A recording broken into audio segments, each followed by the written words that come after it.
Assalamualaikum warahmatullahi wabarakatuh. Saya Putri Nur Hasanah dari Fakultas Ekonomi Universitas Islam 45 Bekasi ingin memaparkan sedikit materi tentang taharoh. Taharoh berasal dari bahasa Arab yang berarti suci, sebagai lawan dari kotor atau hadas. Ada kalanya suci menurut hakikatnya yang sebenarnya seperti bersuci dengan air, atau menurut hukum seperti bersuci dengan tanah ketika bertayamum. Juga suci dari hadas dan najis, suci dari lahir dan suci dari batin. Hukum bersuci ini adalah wajib. Hal ini berdasarkan firman Allah, Quran Surat Al-Baqarah ayat 222. Artinya, sesungguhnya Allah menyukai orang-orang yang bertaubat dan menyukai orang-orang yang mensucikan diri. Sebagai wanita dikatakan suci apabila ia sudah selesai haid.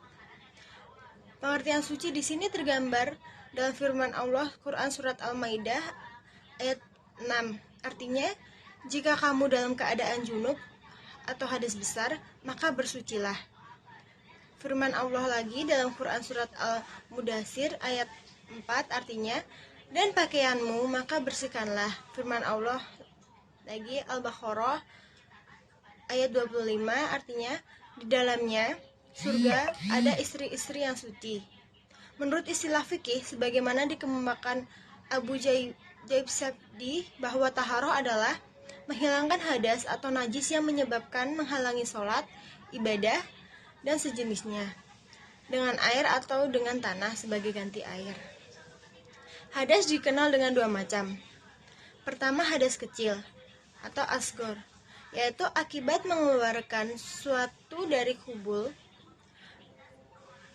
dan dubur, meskipun yang keluar itu dalam bentuk angin, termasuk juga akibat menyentuh kelamin dengan telapak tangan. Adapun yang dikatakan hadas besar yaitu akibat mengeluarkan mani, bersenggama, haid, nifas, wilada, dan bagi orang kafir yang masuk Islam.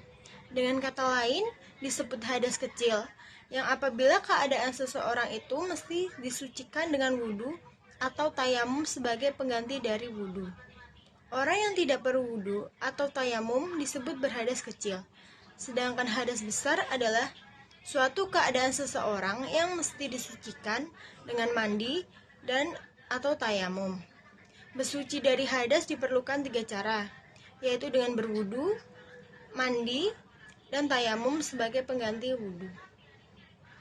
Dan mandi, sedangkan bersuci dari kotoran yaitu dengan cara menghilangkan kotoran itu pada tempat ibadah, pakaian, dan pada badan seseorang. Hakikat dan tujuan taharoh yaitu ada ajaran kebersihan dan kesucian dalam Islam. Antara lain terlihat dalam disyariatkannya ibadah sholat yang dilakukan 5 waktu dalam setiap harinya.